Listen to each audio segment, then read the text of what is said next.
Life is a challenging game. Are you ready to play that game? Then please welcome to the great treasure of knowledge, Brilliant PSC Kootam.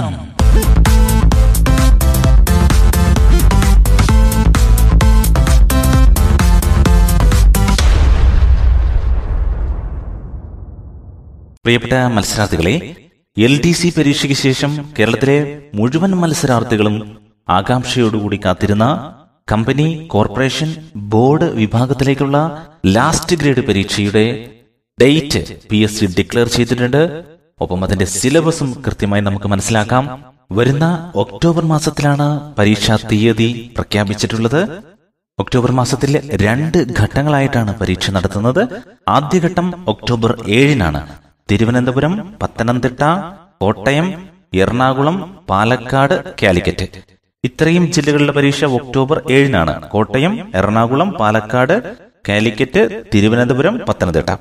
രണ്ടാം ഘട്ടം October 28-നാണ്.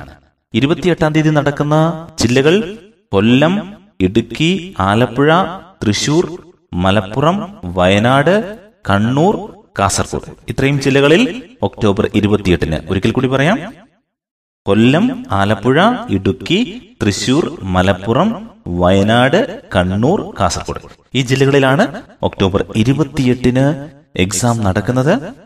ഇനി എക്സാമിന്റെ സിലബസിലേക്ക് പോവുകയാണെങ്കിൽ, സിലബസുമായി ബന്ധപ്പെട്ടുകൊണ്ട് നമുക്ക് കിട്ടിയിട്ടുള്ള വിവരങ്ങൾ ജനറൽ നോളജ്, കറണ്ട് അഫയേഴ്സ്, അതുപോലെ തന്നെ റിനൈസൻസ്, നവോത്ഥാനം ഉൾപ്പെടുത്തിയിട്ടുണ്ട്. പിന്നെ ജനറൽ സയൻസ് ആണ് വരുന്നത്. പിന്നെ സിമ്പിൾ അരിത്തമെറ്റിക്, ലഘുഗണിതവും മെന്റൽ എബിലിറ്റി, അതായത് മാനസിക ശേഷി വിഭാഗത്തിൽ നിന്നുള്ള ചോദ്യങ്ങളും പ്രതീക്ഷിക്കാം. ഇതെല്ലാം സിലബസിൽ വന്നിട്ടുണ്ട്. ശ്രദ്ധിക്കുക, GKയും സയൻസും, ജനറൽ നോളജും ജനറൽ സയൻസുമായി ബന്ധപ്പെട്ടുകൊണ്ട് 90 മാർക്കിന്റെ ചോദ്യങ്ങളും ഗണിത വിഭാഗത്തിൽ നിന്നും 10 മാർക്കിന്റെ ചോദ്യങ്ങളുമാണ് വരുന്നത്. ഒരുപാട് സുഹൃത്തുക്കൾ ചോദിച്ച ഒരു ചോദ്യം ഇതാണ്: LDC പരീക്ഷയുടെ അതേ സിലബസ് അല്ലേ ലാസ്റ്റ് ഗ്രേഡിന് എന്ന്. പ്രത്യേകം ഓർക്കുക, അല്ല, ഒരുപാട് വ്യത്യാസമുണ്ട്. സിലബസിലുള്ള വ്യത്യാസമുണ്ട്, ചോദ്യ രീതികളിലുള്ള വ്യത്യാസവും നമുക്ക് പ്രതീക്ഷിക്കാം. LDC പരീക്ഷയിൽ 50 മാർക്കിനായിരുന്നു GKയുമായി ബന്ധപ്പെട്ടുകൊണ്ട് ചോദ്യങ്ങൾ ഉണ്ടായിരുന്നതെങ്കിൽ ഇവിടെ നമുക്ക് പ്രത്യേകം ഓർക്കുക 90 മാർക്കിനാണ് GK വരുന്നത്. വെറും 10 മാർക്കിന്റെ ലഘുഗണിതം മാത്രമാണ് ഉള്ളത്. മാത്തമാറ്റിക്സും മലയാളവും ഇംഗ്ലീഷും ഒക്കെ നമുക്കൊരു പരിമിതി ഉണ്ടായിരുന്ന ചോദ്യങ്ങൾക്ക്. അതുകൊണ്ട് തന്നെ ആ വിഭാഗങ്ങൾ കൃത്യമായി പഠിച്ചാൽ നമുക്ക് മാർക്ക് ഉറപ്പാക്കാൻ കഴിയുമായിരുന്നു. പക്ഷേ GKയുമായി ബന്ധപ്പെട്ടുകൊണ്ട് ഒരു പരിമിതികളുമില്ല. എവിടെ നിന്ന് വേണമെങ്കിലും ചോദ്യങ്ങൾ വരാമെന്നതാണ് ഇപ്പോഴത്തെ അവസ്ഥ. ആകെ 100 മാർക്കുള്ള ഈ പരീക്ഷയിൽ 25% ചോദ്യങ്ങൾ വളരെ ബേസിക് ആയിരിക്കും. ഏറ്റവും അടിസ്ഥാനപരമായിട്ടുള്ള ചോദ്യങ്ങളായിരിക്കും 25% ചോദ്യങ്ങൾ. ഇതിന് മുഴുവൻ ആൾക്കും ആൻസർ ചെയ്യാൻ പറ്റുന്ന രീതിയിലായിരിക്കും ഉണ്ടാവുക. അതുകൊണ്ട് തന്നെ ആദ്യമായി PSC പരീക്ഷ എഴുതുന്ന ഒരാൾ, കാര്യമായി ഒന്നും പഠിക്കാതെ എഴുതുന്ന ഒരാൾക്ക് പോലും സാമാന്യ ബുദ്ധി വെച്ചുകൊണ്ട് 25% ചോദ്യങ്ങൾക്ക് ഉത്തരം നൽകാൻ കഴിയും. അതുകൊണ്ട് ആ 25% ചോദ്യങ്ങളെ നമുക്ക് മാറ്റി നിർത്താം. പിന്നീടുള്ള 25% ചോദ്യങ്ങൾ ആനുകാലിക പ്രസക്തിയുള്ളതും നാം അറിഞ്ഞിരിക്കേണ്ടതുമായിട്ടുള്ള വസ്തുതകളായിരിക്കും വരിക. ഉദാഹരണമായി പറയുകയാണെങ്കിൽ, കറണ്ട് അഫയേഴ്സിൽ നിന്നും നിയമനങ്ങൾ വരാം. ഗവൺമെന്റിന്റെ പുതിയ നിയമനങ്ങൾ, ഇന്ത്യയിലെ പുതിയ പ്രസിഡന്റ്, ഗവർണർ, അതുമായി ബന്ധപ്പെട്ടുള്ള ഇത്തരത്തിലുള്ള പല നിയമനങ്ങളെ പറ്റിയുമുള്ള ചോദ്യങ്ങൾ വന്നേക്കാം. മറ്റു സംസ്ഥാനങ്ങളിലും ഇന്ത്യക്ക് പുറത്തും ലോകത്താകമാനവും നടന്നിട്ടുള്ള ആനുകാലിക സംഭവങ്ങളിൽ നിന്നും ചോദ്യങ്ങൾ ചോദിച്ചേക്കാം. കാരണം പ്രത്യേകം ഓർക്കുക, ഈ പരീക്ഷയിൽ അടിസ്ഥാനപരമായിട്ടുള്ള വിവരങ്ങളെല്ലാം തന്നെ കേരളത്തിന് ഉള്ളിൽ നിന്നുകൊണ്ടായിരിക്കും ചോദിക്കുക. എന്നാൽ കറണ്ട് അഫയേഴ്സും മറ്റു കാര്യങ്ങൾ അന്തർദേശീയമായും ദേശീയമായും ചോദിക്കാനുള്ള സാധ്യതയുണ്ട്. 25% ചോദ്യങ്ങൾ ഈ രീതിയിൽ നാം പ്രതീക്ഷിക്കേണ്ടതുണ്ട്. അപ്പോൾ 50% ചോദ്യങ്ങളായി. ഇനി നമുക്കുള്ളത് 40% ചോദ്യങ്ങളാണ്. ഈ 40% ചോദ്യങ്ങളിൽ 30% ചോദ്യങ്ങളും പരമ്പരാഗതമായ രീതിയിൽ നിന്നും വ്യത്യസ്തമാർന്ന രീതിയിലായിരിക്കും ചോദിക്കുക. നമ്മൾ തുടർന്നു വന്ന പല രീതികളും ഇവിടെ മാറുവാൻ സാധ്യതയുണ്ട്. കാരണം ഡിഗ്രി ലെവൽ പരീക്ഷയ്ക്ക് വരെ പ്രിപ്പറേഷൻ നടത്തുന്ന ആളുകളാണ് നമ്മളോട് മത്സരിക്കുന്നത്. അതുകൊണ്ട് തന്നെ 100-ൽ 100 മാർക്ക് വരെ വാങ്ങാൻ കഴിയുന്ന ആളുകൾ നിരവധി ആളുകളുണ്ട്.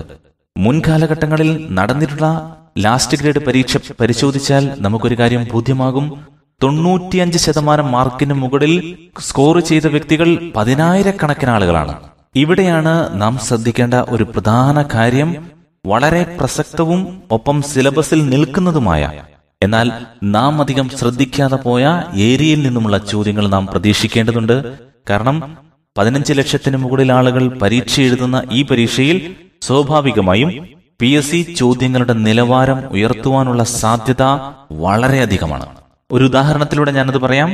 മുൻപ് ചോദിച്ചുകൊണ്ടിരുന്ന ഒരു ചോദ്യം ഇന്ത്യൻ രാഷ്ട്രപതിയായ ആദ്യ മലയാളി എന്നാണ്. ഉടനെ തന്നെ നമ്മൾ KR നാരായണൻ എന്ന് ഉത്തരം എഴുതും. ഇനി ചോദിക്കാൻ പോകുന്ന ചോദ്യരീതി KR നാരായണൻ ഇന്ത്യയുടെ എത്രാമത്തെ രാഷ്ട്രപതിയാണ് എന്നാണ്. ഈ ചോദ്യം വളരെ റെലവന്റ് ആയിട്ടുള്ള ഒരു ചോദ്യമാണ്. പക്ഷേ ഓർക്കുക, നമ്മളിൽ പലർക്കും സംഖ്യകൾ കൊണ്ടുള്ള ഈ കളിയാണ് ഏറ്റവും കൂടുതൽ പ്രയാസം സൃഷ്ടിക്കുക. വർഷങ്ങൾ ചോദിക്കുന്നതും ഡേറ്റുകൾ ചോദിക്കുന്നതും അതേപോലെ എത്രാമത്തെ ആളാണ് എന്നൊക്കെ ചോദിക്കുന്നതാണ് ഏറ്റവും കൂടുതൽ കൺഫ്യൂഷൻസ് സൃഷ്ടിക്കുന്നത്. പലരും ഇത് പഠിക്കാറില്ല. ഇത്തരത്തിലുള്ള ചോദ്യങ്ങൾ ഇനി മുതൽ നാം തീർച്ചയായും പ്രതീക്ഷിക്കുക. അതേപോലെ തന്നെ ഒരു 10% വളരെ ട്രിക്കി ആയിട്ടുള്ള ക്വസ്റ്റ്യൻസ് ആയിരിക്കും. കൗശല സ്വഭാവമുള്ള ഈ ചോദ്യങ്ങളെ കൃത്യമായി നാം അപഗ്രഥിക്കണം, അല്ലെങ്കിൽ നമുക്ക് തെറ്റുപറ്റാനുള്ള സാധ്യത വളരെയധികമാണ്. ഈ 10% ചോദ്യങ്ങളാണ് യഥാർത്ഥത്തിൽ നമ്മൾ കട്ട് ഓഫ് മാർക്കിനുള്ളിലാണോ അല്ലയോ എന്ന് നിർണ്ണയിക്കുന്നതിൽ പ്രധാന പങ്ക് വഹിക്കുന്ന ഒന്ന്. ഒരു ഉദാഹരണം ഞാൻ പറയാം. ഇന്ത്യൻ രാഷ്ട്രപതി തിരഞ്ഞെടുപ്പിൽ മത്സരിച്ച ആദ്യത്തെ വനിതയാര്? ഇന്ത്യയിലെ രാഷ്ട്രപതി തിരഞ്ഞെടുപ്പിൽ മത്സരിച്ച ആദ്യത്തെ വനിത. ഒരുപക്ഷെ നമ്മൾ ചാടിക്കേറി പ്രതിഭ പാട്ടീൽ എന്ന് ഉത്തരം എഴുതിയേക്കാം, അല്ലെങ്കിൽ നമ്മൾ ക്യാപ്റ്റൻ ലക്ഷ്മി എന്ന് ഉത്തരം നൽകിയേക്കാം. ഇതെല്ലാം തെറ്റാണ്. ഇന്ത്യയിലെ ആദ്യമായി രാഷ്ട്രപതി തിരഞ്ഞെടുപ്പിൽ ഒരു വനിത മത്സരിക്കുന്നത് 1967 അത് മനോഹര ഹോൾക്കർ ആണ്. മനോഹര ഹോൾക്കർ. ഇത് വളരെ പ്രസക്തമായൊരു ചോദ്യമാണ്. കാരണം ഒരു വനിത ആദ്യമായിട്ട് ഇന്ത്യയിൽ രാഷ്ട്രപതി തിരഞ്ഞെടുപ്പിൽ മത്സരിച്ചു എന്നത് എപ്പോഴും പ്രസക്തമായിട്ടുള്ള ഒരു കാര്യം തന്നെയാണ്. പക്ഷേ പലരും ഈ വിഷയം കൃത്യമായി പഠിക്കണം എന്നില്ല. ദേശീയ തലത്തിലുള്ള ചോദ്യങ്ങൾ മാത്രമല്ല, കേരളത്തിലെ തന്നെ പല ചോദ്യങ്ങളും ഇതേ രീതിയിൽ വരുവാൻ സാധ്യതയുണ്ട്. ഒരു ഉദാഹരണത്തിലൂടെ ഞാനത് പറയാം. കേരളത്തിലെ ആദ്യത്തെ ബാങ്ക് എന്ന് ചോദിച്ചാൽ നമ്മൾ ഉടനെ മറുപടി എഴുതും നെടുങ്ങാടി ബാങ്ക് എന്ന്. പക്ഷെ ഓർക്കുക, ഇനി ചോദിക്കാൻ സാധ്യത നെടുങ്ങാടി ബാങ്ക് സ്ഥാപിച്ച വർഷത്തെ പറ്റിയായിരിക്കും. അപ്പോൾ ആ വർഷം നിങ്ങൾ ഓർക്കുക. അല്ലെങ്കിൽ വേറൊരു രീതിയിലും ചോദിക്കാം, നെടുങ്ങാടി ബാങ്ക് ഏത് ജില്ലയിലാണ് സ്ഥാപിച്ചത്? ഇതേപോലെ ചോദ്യങ്ങളുടെ പാറ്റേണുകൾ മാറി വരും. ചില ചോദ്യങ്ങൾ ഞാൻ ചോദിക്കാം. ഇത് വളരെ സിമ്പിൾ ആയിട്ടുള്ള ചോദ്യങ്ങളും ഉത്തരം കേട്ടാൽ നിങ്ങൾക്ക് 100% അറിയാവുന്ന ഉത്തരങ്ങളുമായിരിക്കും. ഞാൻ ചോദിക്കുന്ന ഈ ചോദ്യങ്ങളിൽ ഉത്തരം നിങ്ങൾക്കറിയാമോ എന്ന് ശ്രദ്ധിക്കുക. കേരളത്തിലെ നദികളിൽ ഏറ്റവും കൂടുതൽ ജില്ലയിലൂടെ ഒഴുകുന്ന നദി ഏത്? ഭാരതപ്പുഴയൊക്കെ നമ്മൾ ചാടിക്കറി എഴുതും. ഭാരതപ്പുഴയും പെരിയാറും ഒന്നുമല്ല. കേരളത്തിൽ കൂടുതൽ ജില്ലയിലൂടെ ഒഴുകുന്ന നദി ഏത്? ഉത്തരം നിങ്ങൾ കണ്ടെത്തുക. അതേപോലെ തന്നെ മറ്റൊരു ചോദ്യം, കേരളത്തിൽ സർവോദയ മേള നടത്തുന്നത് എവിടെയാണ്? സർവോദയ മേള വളരെ പ്രാധാന്യമുള്ള ചോദ്യമാണ്. കാരണം ഗാന്ധിജിയുടെ ചിതാഭസ്മം നിമഞ്ജനം ചെയ്ത സ്മരണാർത്ഥമാണ് കേരളത്തിൽ സർവോദയ മേള നടത്തുന്നത്. അപ്പൊ അതെവിടെയാണ് എന്ന് നാം അറിഞ്ഞിരിക്കുക. ഭൂമിശാസ്ത്രവുമായി ബന്ധപ്പെട്ടുകൊണ്ട് ഒരു ചോദ്യം ചോദിക്കാം. ലാക്കം വെള്ളച്ചാട്ടം എവിടെയാണ്? നമുക്ക് തോന്നാം ഇത് നമ്മൾ അറിയാത്ത ചോദ്യമാണോ എന്ന്. പക്ഷെ ഓർക്കുക, വളരെ പ്രധാനപ്പെട്ട കേരളത്തിലെ പ്രശസ്തമായിട്ടുള്ള ഒരു ദേശീയ ഉദ്യാനത്തിന്റെ സ്ഥിതി ചെയ്യുന്ന വെള്ളച്ചാട്ടമാണ്. അതുകൊണ്ട് തന്നെ പ്രാധാന്യമുള്ള ഒരു ചോദ്യം തന്നെയാണിത്. വീണ്ടും മറ്റൊരു ചോദ്യം ചോദിക്കാം. പനയുടെ ആകൃതിയിലുള്ള പ്രശസ്തമായ കായൽ ഏത്? പനയുടെ ആകൃതിയിലുള്ള പ്രശസ്തമായ കായൽ. ഈ പേര് കേട്ടാൽ നിങ്ങൾ എല്ലാവർക്കും അറിയാവുന്ന കായലാണ്, പ്രശസ്തമായ കായലാണ്. ഏതാണ് പനയുടെ ആകൃതിയിലുള്ള കായൽ? മറ്റൊരു ചോദ്യം, സമുദ്ര ബീച്ച് ഏത് ജില്ലയിലാണ്? സമുദ്ര ബീച്ച്. ഈ സ്ഥലം പറഞ്ഞാലും നിങ്ങൾ എല്ലാവരും കേട്ടിട്ടുള്ള സ്ഥലമാണ്, നിങ്ങൾക്ക് അറിയാവുന്ന ബീച്ചുമാണിത്. അപ്പൊ എവിടെയാണ് സമുദ്ര ബീച്ച് ഉള്ളത്? മറ്റൊരു ചോദ്യം ശ്രദ്ധിക്കൂ. മല്ലീശ്വര മല ഏത് ജില്ലയിലാണ്? മല്ലീശ്വര മല. കറണ്ടായിട്ടുള്ള സമകാലികമായിട്ടുള്ള ഒരു ചോദ്യം ചോദിക്കാം. 100% നിയമസാക്ഷരത നേടിയ ഇന്ത്യയിലെ ആദ്യത്തെ ഗ്രാമപഞ്ചായത്ത് കേരളത്തിലാണുള്ളത്. അത് ഏത് ജില്ലയിലാണ്? ഏതാണ് പഞ്ചായത്ത്? 100% നിയമസാക്ഷരത നേടിയ ഇന്ത്യയിലെ ആദ്യത്തെ ഗ്രാമപഞ്ചായത്ത് കേരളത്തിൽ എവിടെയാണ്? ഏത് ജില്ലയിലാണ്? ഈ രീതിയിൽ ഭൂമിശാസ്ത്രപരമായ പ്രത്യേകതകളെ ബേസ് ചെയ്തുകൊണ്ട് ചോദ്യങ്ങൾ വരാം. ജനറൽ സയൻസിലും ഇതേപോലെ ചോദ്യങ്ങൾ വരാൻ സാധ്യതയുണ്ട്. ഒരു വ്യത്യസ്തമാർന്ന ചോദ്യം ഞാൻ പറയാം. മെഴുകുകൊണ്ട് പൊതിഞ്ഞു സൂക്ഷിക്കുന്ന ലോഹം ഏതാണ്? മെഴുകുകൊണ്ട് പൊതിഞ്ഞു സൂക്ഷിക്കുന്ന ലോഹം. ഇതേ ചോദ്യം വേറെ ഒരു രീതിയിലാണ് ചോദിച്ചതെങ്കിൽ ഈ ലോഹത്തിന്റെ പേര് നിങ്ങൾ വളരെ വേഗം പറയും. പക്ഷെ അതിന്റെ പാറ്റേൺ ഞാൻ മാറ്റിയിട്ടുണ്ട്. ഈ രീതിയിലൊരു ചോദ്യം വന്നാൽ നിങ്ങൾക്ക് ഉത്തരം നൽകാൻ കഴിയുമോ? അതേപോലെ തന്നെ ജനറൽ സയൻസിലെ മനുഷ്യ ശരീരവുമായി ബന്ധപ്പെട്ടുകൊണ്ട് നിരവധി ചോദ്യങ്ങൾ വരാം. വേറൊരു ചോദ്യം നോക്കൂ. കണ്ണുനീരിൽ അടങ്ങിയിരിക്കുന്ന ലോഹമേത്? നിങ്ങൾ പെട്ടെന്ന് ചിന്തിക്കുക, കണ്ണുനീരിൽ അടങ്ങിയിരിക്കുന്ന എൻസൈമിനെ പറ്റിയായിരിക്കും.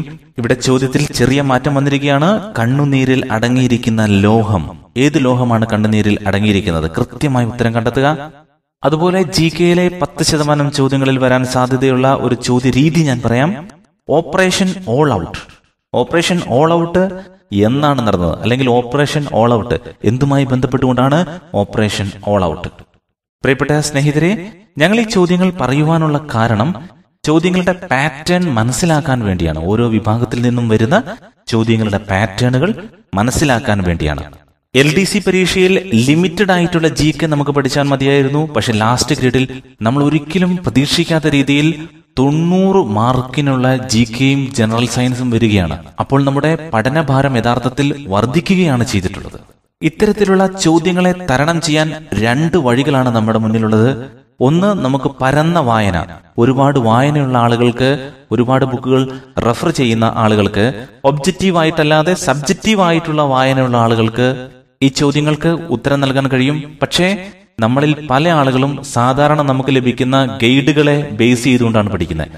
ഏകദേശം എല്ലാ ഗൈഡുകളും ഒരേ രീതിയിലുള്ള ചോദ്യ പാറ്റേണുകളാണ് തയ്യാറാക്കിക്കൊണ്ടിരിക്കുന്നത്. വളരെ പരിതാപകരം എന്ന് പറയട്ടെ, പല സെന്ററുകളും ഇതേ ഗൈഡുകൾ അതേപോലെ പറഞ്ഞു പഠിപ്പിക്കുകയാണ് ചെയ്യുന്നത്. തീർച്ചയായിട്ടും മികച്ച സെന്ററുകൾ ഉണ്ട്, അത് ഞങ്ങൾക്കറിയാം. എങ്കിലും ഞങ്ങൾ പറയുകയാണ്, അധികവും സെന്ററുകളിൽ ചെയ്യുന്ന ഒരു കാര്യം, ഏതെങ്കിലും ഒരു ഗൈഡ്, ഒരു ടെക്സ്റ്റ് എടുത്തിട്ട് അത് കാണാതെ പഠിപ്പിക്കുകയാണ് ചെയ്യുന്നത്. അപ്പോൾ ഈ ചോദ്യങ്ങളുടെ പാറ്റേണിലുള്ള വ്യത്യാസം പലപ്പോഴും വിദ്യാർത്ഥികൾക്ക് അറിയുക പോലും ഇല്ല. പരന്ന വായനയിലൂടെ അല്ലാതെ ഒരു വിദ്യാർത്ഥിക്ക് ഒരു മികച്ച അധ്യാപകന്റെ ശിക്ഷണം, നല്ല രീതിയിലുള്ള ശിക്ഷണം ലഭിക്കുകയാണെങ്കിൽ അയാൾക്ക് നല്ല രീതിയിൽ പ്രിപ്പറേഷൻ ചെയ്യാൻ കഴിയും. പക്ഷെ പലരും ഇതേപോലുള്ള ഗൈഡുകൾ മാത്രം വെച്ച് പഠിച്ചു കഴിഞ്ഞാൽ, അല്ലെങ്കിൽ പഠിപ്പിച്ചു കഴിഞ്ഞാൽ വിദ്യാർത്ഥികൾക്ക് ഉത്തരം നൽകാൻ സാധിക്കുകയില്ല. പല സുഹൃത്തുക്കളും ചോദിക്കുന്ന ഒരു ചോദ്യമാണ്, ഇത്രയും GK പഠിച്ചാലും റിസൾട്ടിൽ വളരെ കുറഞ്ഞ GKയിലേ നമുക്ക് ആൻസർ ചെയ്യാൻ പറ്റുകയുള്ളൂ എന്ന് ചോദിക്കാറുണ്ട്. പക്ഷെ ഞങ്ങൾ പറയുന്നു, കൃത്യമായ ആസൂത്രണത്തോടുകൂടി GK നമ്മൾ മനസ്സിലാക്കി പഠിക്കുകയാണെങ്കിൽ വലിയ സ്കോർ നമുക്ക് നേടാൻ കഴിയും. അതിന്റെ ഏറ്റവും വലിയ ഉദാഹരണമാണ് ഇപ്പോൾ കഴിഞ്ഞ LDC പരീക്ഷകളിൽ നമ്മളുടെ വിദ്യാർത്ഥികൾ നേടിയിട്ടുള്ള സ്കോർ. തിരുവനന്തപുരം പരീക്ഷയിൽ 50 മാർക്കിന്റെ GKയിൽ 49 ക്വസ്റ്റ്യൻസ്, 49 മാർക്ക് വരെ വാങ്ങാൻ നമുക്ക് സാധിക്കുന്ന രീതിയിൽ GK കൊടുക്കാൻ പറ്റി. ഏറ്റവും ബുദ്ധിമുട്ടേറിയ പരീക്ഷയായിരുന്നു ഈ അടുത്ത് നടന്നിട്ടുള്ള എറണാകുളം ജില്ലയിലെ പരീക്ഷ. ആ പരീക്ഷയിലും GKയിൽ 46 മാർക്കിനുള്ള ക്വസ്റ്റ്യൻസ് നമുക്ക് പഠിപ്പിച്ചു കൊടുക്കാൻ കഴിഞ്ഞിട്ടുണ്ട്. ചോദ്യങ്ങളെയും ചോദ്യരീതികളെയും വിശകലനം ചെയ്തുകൊണ്ട് ക്ലാസുകൾ നമുക്ക് നൽകാൻ കഴിയുന്നത് കൊണ്ട് മാത്രമാണ് നമുക്ക് ഇത്രയും മാർക്ക് നേടുവാൻ സാധിച്ചിട്ടുള്ളത്. അതിന്റെ പ്രചോദനം ഉൾക്കൊണ്ടുകൊണ്ടാണ് ലാസ്റ്റ് ഗ്രേഡ് പരീക്ഷയ്ക്ക് ആദ്യ 100 റാങ്കുകളിൽ ഒന്ന് ലക്ഷ്യം വെച്ചുകൊണ്ട് ഒരു പ്രത്യേക ക്രാഷ് കോഴ്സ് മൊബൈൽ ഫോണിലൂടെ നൽകാൻ ഞങ്ങൾ ആരംഭിച്ചിട്ടുള്ളത്. ആ ക്ലാസുകൾ ആരംഭിച്ചിട്ടുണ്ട്. താല്പര്യമുള്ളവർക്ക് ഞങ്ങളുടെ വാട്സപ്പ് നമ്പറിലേക്ക് മെസ്സേജ് അയക്കാവുന്നതാണ്. ക്ലാസുകളുടെ വിശദ വിവരങ്ങൾ നിങ്ങൾക്ക് ലഭിക്കുന്നതാണ്. നമ്പർ ഇനി പറയുന്നു, 7025008916. ലാസ്റ്റ് ഗ്രേഡ് പരീക്ഷയ്ക്ക് അതിതീവ്ര പരിശീലനം ആഗ്രഹിക്കുന്നവർക്ക് വേണ്ടി മാത്രമാണ് ഈ ക്ലാസ് ഫോണിലൂടെ നൽകുന്നത്. നിങ്ങൾക്ക് നിങ്ങളുടെ സുഹൃത്തുക്കളായിട്ടുള്ള നല്ല അധ്യാപക സുഹൃത്തുക്കളെ തിരഞ്ഞെടുക്കുക, അവരുടെ ഉപദേശങ്ങൾ സ്വീകരിക്കുക. അതിനനുസരിച്ച് വിശദമായ വായനയിലൂടെ ഏതെല്ലാം ഏരിയയിൽ നിന്നും ചോദ്യങ്ങൾ വരുമെന്ന് മനസ്സിലാക്കി പഠിക്കുക. അങ്ങനെ പഠിച്ചു കഴിഞ്ഞാൽ ഈ ലാസ്റ്റ് ഗ്രേഡ് പരീക്ഷയിൽ ആദ്യ 100 റാങ്കുകളിലൊന്ന് ലക്ഷ്യം നേടുവാൻ നിങ്ങൾക്ക് 100% സാധിക്കും. തീർച്ചയായും ഞങ്ങൾ നിങ്ങളോടൊപ്പമുണ്ട്. എല്ലാവിധ സഹായങ്ങളുമായി ഞങ്ങൾ നിങ്ങളോടൊപ്പമുണ്ട്. Wish you have a great dream and great success.